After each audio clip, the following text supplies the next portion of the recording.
बिस्मिल्लाहिर्रहमानिर्रहीम। अस्सलाम वालेकुम स्टूडेंट्स। आज हम लोग अपना STA 630 का करते हैं लेक्चर नंबर 15। आज के लेक्चर में हम लोग कंसेप्ट्स की मेजरमेंट के बारे में बात करेंगे। जिन लोगों ने लेक्चर नंबर 5 सुना हुआ है ना, उनके लिए ये वाला लेक्चर नंबर 15 बहुत ही ज़्यादा इजी है, क्योंकि बहुत सारी चीज़ें वो रिपीट हो रही हैं। यूँ समझें कि वही जो आपका कंसेप्ट है वो यहाँ पे आके फ्रेश हो जाएगा। ठीक है।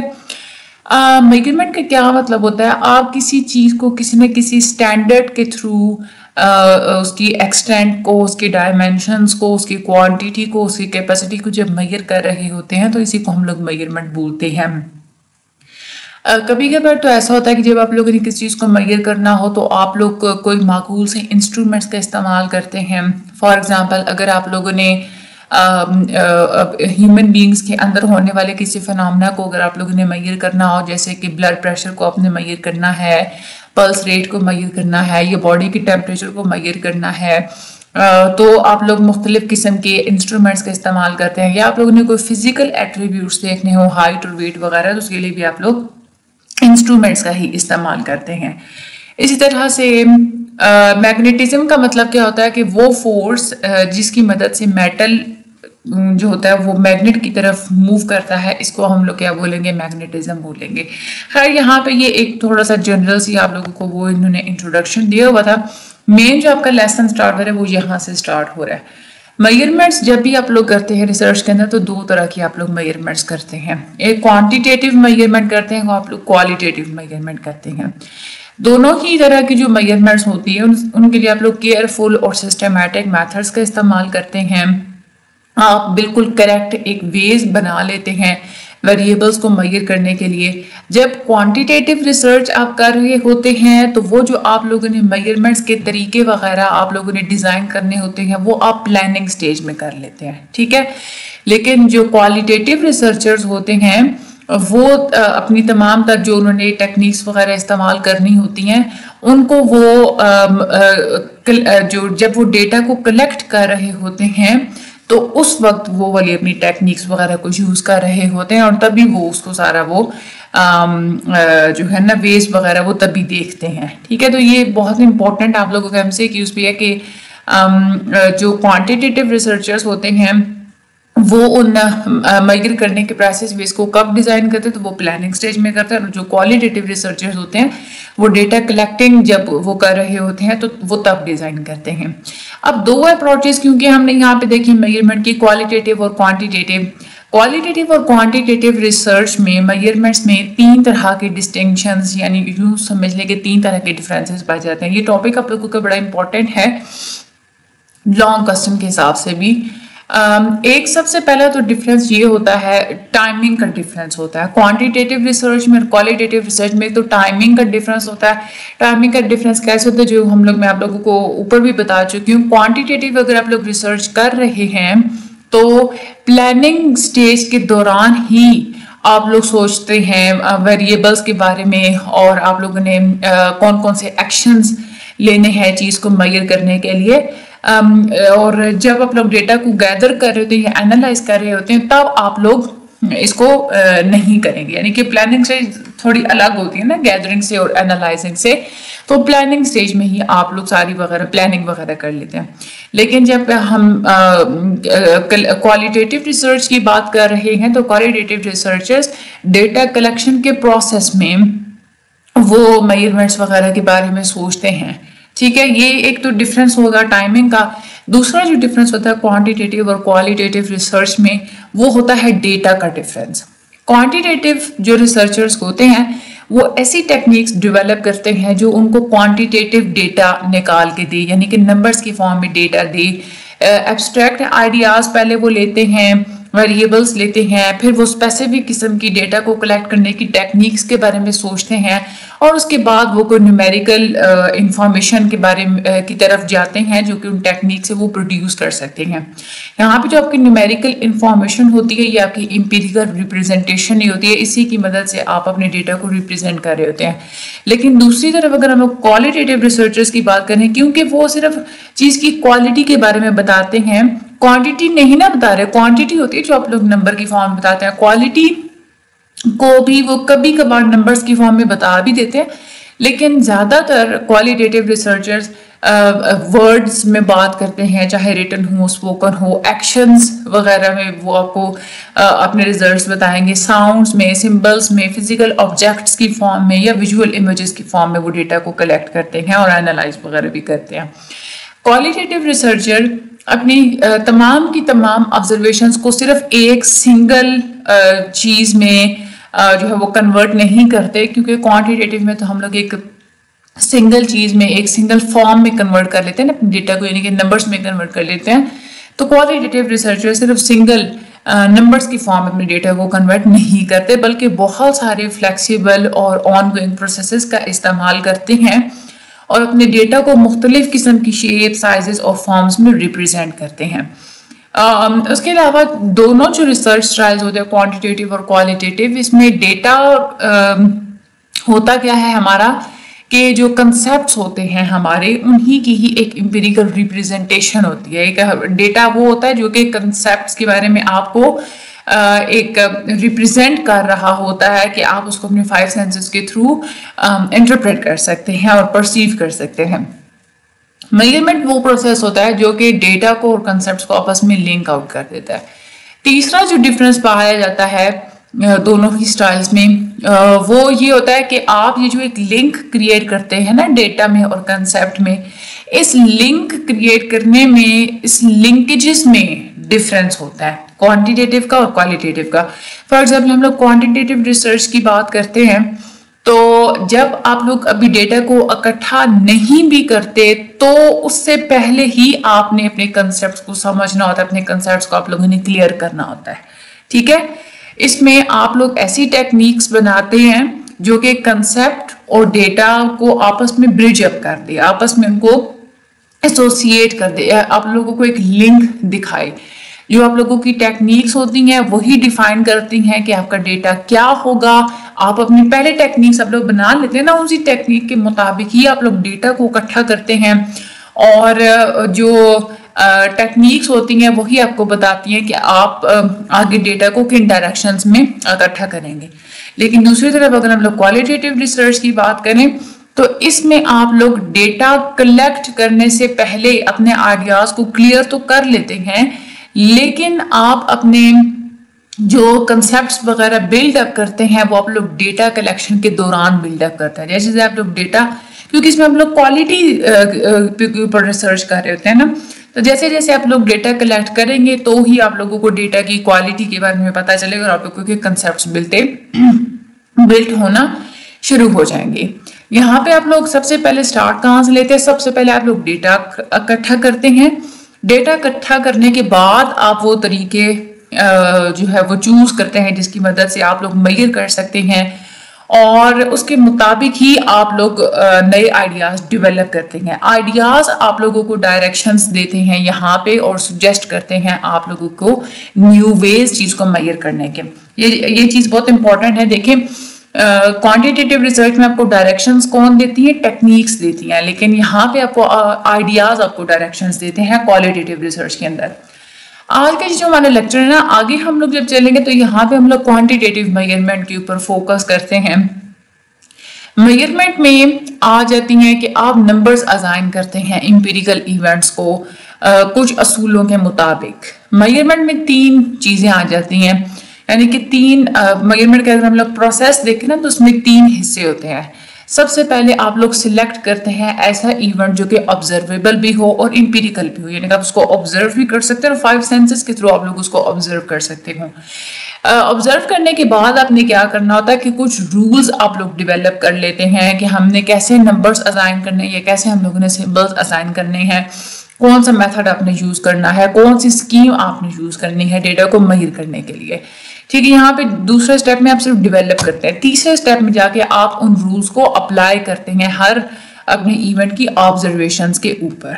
ठीक है, अब मुख्तलिफ किस्म के स्टाइल्स होते हैं इसमें। फॉर एग्जांपल अगर देखें लिकर्ट स्केल को इस्तेमाल किया जाता है। 5 से लेके 4 तक की कैटेगरीज होती है। अगर कोई 5 चूज करेगा उसका मतलब ये होता है कि उसको वो चीज़ बहुत ज़्यादा डिजायरेबल लग रही है। 4 का मतलब होता है कि वो सिर्फ डिजायरेबल है। 3 अगर कोई चूज करेगा इसका मतलब है कि उसको ना ही डिजायरेबल लग रही है ना ही उसको अनडिजायरेबल लग रही है। और 2 पे अनडिजायरेबल लगेगी और 1 पे वेरी अनडिजायरेबल लगेगी। खैर इस तरह के स्केल्स आप लोगों ने देखे भी होंगे। अच्छा, हम लोगों ने मेजरमेंट्स की तो बात की, क्वांटिटेटिव मेजरमेंट्स होती है, क्वालिटेटिव मेजरमेंट्स होती हैं। आखिर आप मेजर करते क्या हैं? ठीक है, जो वेरिएबल आप लोग स्टडी कर रहे होते हैं जो भी, उसमें उसको आप लोग क्लासिफाई कर देते हैं कि एक तो उसमें होता है ऑब्जेक्ट और दूसरी होती है प्रॉपर्टीज। ऑब्जेक्ट्स का मतलब ये होता है कि वो चीज जिसको आप लोग तजर्बे की बुनियाद पे देख सकते हैं, महसूस कर सकते हैं आप लोग उसको, वो भी आपके ऑब्जेक्ट्स हो सकते हैं, जैसे कि टेबल है, पीपल है, बुक्स हैं, ऑटोमोबाइल्स, वो चीजें। और ऑब्जेक्ट्स में वो चीजें भी आ जाती हैं जो कि कंक्रीट नहीं होती, जिनको आप लोग ना ही टच कर सकते हैं ना ही देख सकते हैं। मतलब वो बहुत ज्यादा वाज़ेह नहीं होती। फॉर एग्जाम्पल जीन्स हैं, एटीट्यूड्स हैं, न्यूट्रॉन्स हैं, पीयर ग्रुप प्रेशर है, इन सारी चीजों को आप लोग देख नहीं सकते। तो ऑब्जेक्ट्स दोनों ही हो सकती हैं। एक्सपीरियंस, वो चीजें जो कि आप लोग एक्सपीरियंस कर सकते हैं, और वो चीजें जो कि कंक्रीट नहीं होती। दूसरी जो चीज आप लोग मेजर करते हैं वो आप लोग मेजर करते हैं प्रॉपर्टीज। प्रॉपर्टीज का मतलब क्या होता है कि किसी भी ऑब्जेक्ट्स की जो करैक्टरिस्टिक्स होती हैं वो आपकी प्रॉपर्टीज होती हैं। अब फिजिकल प्रॉपर्टीज भी होती हैं, साइकोलॉजिकल प्रॉपर्टीज भी होती हैं और सोशल प्रॉपर्टीज भी होती हैं। फॉर एग्जांपल आपका ऑब्जेक्ट है एक इंसान, ठीक है। अब उसकी फिजिकल प्रॉपर्टीज होगी, उसका हाइट, वेट, उसका पोस्चर, उसकी फिजिकल प्रॉपर्टीज आ जाएंगी। उसकी साइकोलॉजिकल प्रॉपर्टीज के अंदर उसका एटीट्यूड, उसकी इंटेलिजेंस, उसकी मोटिवेशन, उसकी परसेप्शंस, ये सारी चीजें आ जाएंगी। और सोशल प्रॉपर्टीज के अंदर आ जाएगी उसकी लीडरशिप एबिलिटी कितनी है, उसका स्टेटस कितना है, क्लास के साथ कितना एफिलिएट कर रहा है, ये सारी उसकी सोशल प्रॉपर्टीज के अंदर आ जाएंगी। अब रिसर्चर्स सिर्फ यही नहीं होता कि वो ऑब्जेक्ट्स को और प्रॉपर्टीज को मेजर कर लेते हैं। असल में रिसर्चर्स होते हैं वो इंडिकेटर्स को मेजर कर रहे होते हैं। वो चीजें जो कि ऑब्जेक्ट्स को और प्रॉपर्टीज को इंडिकेट कर रही होती हैं उनको वो मेजर कर रहे होते हैं, ठीक है। फॉर एग्जाम्पल हम लोग मोटिवेशन है, आप लोग मोटिवेशन को मेजर कर सकते हैं? नहीं ना मेजर कर सकते। तो यहाँ पे आप लोग क्या मेजर करेंगे? डायरेक्टली आप लोग मोटिवेशन को नहीं मेजर कर सकते। यहाँ पे वो चीजें जो कि मोटिवेशन को इंडिकेट करती हैं उन चीजों को आप लोग मेजर करेंगे। उसकी बुनियाद पे आप लोग कहेंगे कि भाई किसी के अंदर मोटिवेशन प्रेजेंट है या एब्सेंट है, ठीक है। वैसे अगर देखा जाए तो 2 तरह के वेरिएबल्स यहाँ पे हमें महसूस होता है कि 2 तरह के वेरिएबल्स होते हैं। एक वो वेरिएबल जो कि ऑब्जेक्टिव होते हैं और बिल्कुल प्रिसाइजली, बिल्कुल सही तरीके से आप लोग उनको मेजर कर सकते हैं। दूसरे वो वेरिएबल्स होते हैं जो कि वेग होते हैं, गैर वाज़ेह से होते हैं और वो एक्यूरेटली आप लोग उनको मेजर नहीं कर सकते क्योंकि उनकी नेचर सब्जेक्टिव होती है, ठीक है। क्यों होते हैं ऐसे वेरिएबल जो कि वेग होते हैं और आप लोग उनको एक्यूरेटली मेजर नहीं कर सकते? क्योंकि उनको मेजर करने के लिए कोई फिजिकल डिवाइसेस नहीं मौजूद आपके पास। हाँ, कुछ तरीके होते हैं कि आप इन सब्जेक्टिव फीलिंग्स को टैप कर सकते हैं, आप उनको मेजर कर सकते हैं। फॉर एग्जांपल एक टेक्निक ये है कि एब्स्ट्रैक्ट नोशंस को यानी कि कंसेप्ट्स को रिड्यूस किया जाए, ठीक है। फॉर एग्जांपल अगर किसी को डिप्रेशन है, अब आप लोग किसी आले की मदद से, किसी इंस्ट्रूमेंट की मदद से आप लोग उसको जो है ना वो नहीं कर सकते, मेजर नहीं कर सकते। अब आप लोग फॉर एग्जांपल डिप्रेशन अगले बंदे का थोड़ा कम करते हैं, तब आप लोग मेजर कर लेंगे कि हाँ अब उसका डिप्रेशन कम हुआ, ज्यादा हुआ, ये चीजें, ठीक है। तो ये जो होता है ना कि आप लोग एब्स्ट्रैक्ट के कंसेप्ट्स को रिड्यूस कर देते हैं ताकि आप लोग उनको मेजर कर सके टेंजिबल वे में, इसको हम लोग बोलते हैं ऑपरेशनलाइजिंग दी कंसेप्ट्स, ठीक है। ये आप लोगों का MCQs हो गया। अच्छा, मेजरमेंट का जो सादा हमारा जो प्रोसेस होता है उसके 2 हिस्से होते हैं। जब सबसे पहले तो रिसर्चर क्या करता है कि एक कंसेप्ट लेगा, आइडिया लेगा या कोई भी कंस्ट्रक्ट हम लोग कंसेप्ट को या आइडिया को ही बोलते हैं, ठीक है। और उसके मुताबिक वो कोई मेजरमेंट्स वगैरह डेवलप कर लेगा। फिर उसके बाद वो क्या करेगा कि आइडिया को एम्पिरिकली ऑब्जर्व करेगा। अब जो क्वांटिटेटिव रिसर्चर्स होते हैं वो फॉलो करते हैं डिडक्टिव रूट को। क्या मतलब होता है कि सबसे पहले वो आइडिया से स्टार्ट करेंगे, उसके बाद वो मेजरमेंट प्रोसीजर्स की तरफ जाएंगे और आखिर पे एम्पिरिकल डेटा आपको दिखा देंगे या बनाएंगे जो कि उन आइडियाज को रिप्रेजेंट करता हो। लेकिन जो क्वालिटेटिव मेजर्स होते हैं वो इंडक्टिव रूट की तरफ जाते हैं। इंडक्टिव रूट का मतलब ये होता है कि सबसे पहले वो एम्पिरिकल डेटा से शुरुआत करेंगे, उसके बाद एब्स्ट्रैक्ट आइडियाज को देखेंगे और उसके बाद वो उन प्रोसेसेस की तरफ जाएंगे जो कि आइडियाज और डेटा से रिलेटेड होते हैं और आखिर में जाके वो आइडियाज और डेटा का मिक्सचर आप लोगों को बताएंगे। तो ये भी बहुत ज़्यादा इंपॉर्टेंट पॉइंट है यहाँ पे, इंडक्टिव रूट और डिडक्टिव रूट वाला, ये आपको पता होना चाहिए। आगे हम लोग चलते हैं, कंसेप्चुअलाइजेशन का क्या मतलब होता है। ये प्रोसेस एक ऐसा प्रोसेस होता है जिसमें आप लोग कंस्ट्रक्ट लेते हैं और उसको आप लोग रिफाइन करते हैं कोई कंसेप्चुअल या थ्योरेटिकल डेफिनेशन देकर, यानी कि यो समझ लें कि कोई भी आप लोग चीज़, ऑब्जेक्ट या कोई भी आइडिया जो होता है उसको आप लोग कंसेप्ट्स की बेस पे या थ्योरी की बेस पे आप लोग डिफाइन करते हैं, इसको हम लोग बोलते हैं कंसेप्चुअलाइजेशन।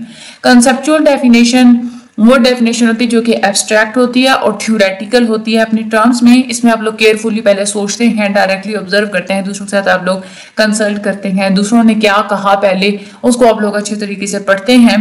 अच्छी डेफिनेशन आप लोग वही बना सकते हैं जब आपकी डेफिनेशन क्लियर होगी, एक्सप्लिसिट होगी, उसका कोई ना कोई स्पेसिफिक मीनिंग होगा, उसके अंदर कोई एम्बिग्यूटी नहीं पाई जाएगी, उसके अंदर कोई वेगनेस नहीं मौजूद होगी। एक सिंगल कंस्ट्रक्ट की मुख्तलिफ किस्म की डेफिनेशंस हो सकती हैं और मुख्तलिफ डेफिनेशंस के ऊपर लोग डिसएग्री भी कर सकते हैं। आप अपने कंसेप्चुअल डेफिनेशंस को थ्योरेटिकल फ्रेमवर्क के साथ लिंक करते हैं।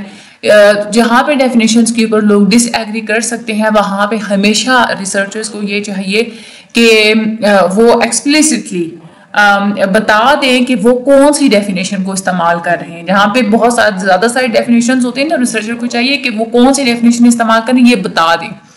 जब भी आप लोग मेजर करने के लिए बैठे तो सबसे पहले आपको एक कंसेप्ट की ज़रूरत होती है। कंसेप्ट होगा तो ही आप लोग आगे चल सकते हैं। वो आइडिया जो आप सबसे पहले आप लोगों को जो एक कंसेप्ट या एक कंस्ट्रक्ट चाहिए होता है वो आप लोगों को एक सेंस का पता चल जाता है ना कि हमने इस चीज़ को मेजर करना है। फॉर एग्जांपल अगर आप लोग टीचर का मोरल मेजर करना चाह रहे हैं तो सबसे पहले आप डिफाइन करेंगे कि टीचर का मोरल होता क्या है, ठीक है। अब इसमें मुख्तलिफ किस्म की वैल्यूज आ सकती हैं टीचर के मोरल की। हाई मोरल होता है, लो मोरल भी होता है, या आप ये मेजर करना चाह रहे हैं कि मोरल गुड है या बैड है, ठीक है। आप लोग पहले इस तरह से डिफाइन करेंगे, उसके बाद आप लोग क्या करेंगे कि आप क्रिएट करेंगे कि आपने इस कंस्ट्रक्ट को मेजर कैसे करना है। सर्वे क्वेश्चंस का इस्तेमाल करना है, आपने स्कूल रिकॉर्ड्स को एग्जामिन करना है, या आप लोगों ने टीचर्स को ऑब्जर्व करना है, ठीक है।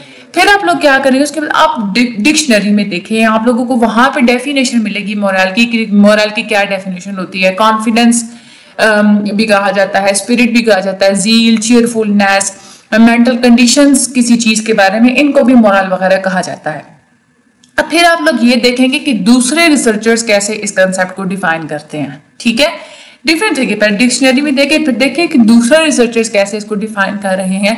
मुख्तलिफ किस्म की डेफिनेशंस आप इकट्ठी करें, डेफिनेशंस के मुख्तलिफ किस्म के पार्ट्स, उनके रिलेटेड आइडियाज आप लोग इकट्ठे करें। ज़्यादातर जो डेफिनेशन इस्तेमाल होती है मोरल की, वो यही होता है कि स्पिरिट, फीलिंग या जो मेंटल कंडीशन होती है किसी भी चीज़ के बारे में, या जो ग्रुप के बारे में, या जो पूरी जो ग्रुप फीलिंग होती है, इसी को मोरल कहा जाता है। फिर उसके बाद आप लोग क्या करें कि आप मुख्तलिफ किस्म की स्ट्रैटेजी जो आप लोगों ने बनाई है उसमें आप लोग मुख्तलिफ किस्म की एग्जाम्पल्स को लिस्ट आउट करें कि हाई मोरल आप लोगों ने कैसे देखना है, लो मोरल टीचर का क्या होगा। हाई टीचर का मोरल अगर आप लोग देखना चाह रहे हैं तो आप लोग ये देखें कि वो स्कूल में पॉजिटिव थिंग्स अगर करती है तो इसका मतलब है हाई मोरल होगा। अगर उसमें एक्स्ट्रा काम का अगर लोड हो तो उसको कंप्लेन करती है या नहीं करती, स्टूडेंट्स के साथ एंजॉय करती है या नहीं करती, इस बेस पे आप कहेंगे टीचर का मोरल जो है वो हाई है। यानी कि आप पूरी एग्जांपल्स की, अब आप जब टेस्ट कर रहे हैं तो हो सकता है कि बंदा ना समझ पाए कि मैं कैसे बताऊं कि टीचर का मोरल कितना है। तो आप इस तरह से एग्जांपल्स बता देना कि आपकी टीचर ये करती है, ये करती है, ये करती है, वो आप लोगों को बताएंगे। इस बेस पे आप लोग देख सकते हैं कि वो उसका मोरल हाई है या लो है। लो मोरल का आप लोग तभी पता चलेगा जब वो बहुत ज्यादा कंप्लेन करती है काम के हवाले से, स्कूल के इवेंट्स को नहीं अटेंड करती सही से, या किसी और जॉब को ढूंढ रही है, तो वहां में आप लोगों को अंदाजा हो जाएगा कि उसका मोरल का है वो लो है। अब रिसर्चर को चाहिए कि वो फर्क रखे कि जो मुख्तलिफ किस्म के कंस्ट्रक्ट होते हैं, बाज़ ऐसा भी होता है ना कि एक कंसेप्ट जो आप मैयर करना चाह रहे होते हैं उससे मिलते जुलते और भी बहुत सारे कंसेप्ट होते हैं और भी बहुत सारे कंस्ट्रक्ट्स होते हैं। तो आपका जो कंस्ट्रक्ट है वो और जो रिलेटेड जो कंस्ट्रक्ट है इसमें क्या फ़र्क है, रिसर्चर को इन दो चीज़ों में डिस्टिंग्विश करना चाहिए। फॉर एग्जांपल मोरल और मूड, ये दोनों डिफरेंट चीज़ें हैं। मूड इंडिविजुअल चीज़ होती है और वो टेम्परेरी होता है। मोरल टेम्परेरी नहीं होता, वो परमानेंट होता है और वो ग्रुप फीलिंग होती है। मोरल आपकी ग्रुप फीलिंग होती है, ठीक है। या आप लोग ये कह सकते हैं कि इसमें पॉजिटिव और नेगेटिव फीलिंग्स आ जाती हैं, फ्यूचर के बारे में भी और दूसरों के बिलीफ्स और फीलिंग्स के बारे में भी। तो वो आप लोगों को क्या होता है, वो मोरल होता है। तो उसके बाद अगला जो हमारा टॉपिक है ऑपरेशनलाइजेशन। हमने ये देखा कि हमारी जो रिसर्च में दो चीजें होती है, कंसेप्चुअलाइजेशन कैसे करते हैं वो आप लोगों को पूरी एग्जांपल के थ्रू भी समझा दिया मैंने। तो लॉन्ग क्वेश्चन भी आता है तो आप लोगों ने वहां पे घबराना नहीं है। दूसरा होता है हमारे पास ऑपरेशनलाइजेशन।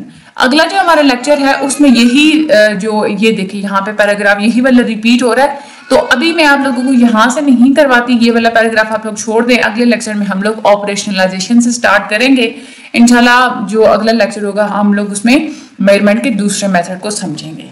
जिन लोगों ने अभी तक स्टडी ग्रुप नहीं ज्वाइन किया वो ज्वाइन कर ले, क्योंकि पेपर्स हो रहे हैं तो स्टूडेंट्स फिर वहाँ पे डिस्कॉर्ड पे आके आप लोगों को बताएंगे कि उनके पेपर में क्या क्या आया है और आप लोगों की हेल्प भी बहुत ज़्यादा हो जाती है। तो आप लोग स्टडी ग्रुप ज्वाइन कर लें, डिस्कॉर्ड की वीडियो देखे जाना कि होम पेज से जो फर्स्ट वीडियो है और उसके मुताबिक आप लोग ज्वाइन कर लें। बाकी मुझे अपनी दुआ में याद रखिएगा, चैनल को सब्सक्राइब कर दीजिएगा और वीडियो को हर स्टडी ग्रुप में शेयर लाजमी कर दीजिएगा। Thank you so much.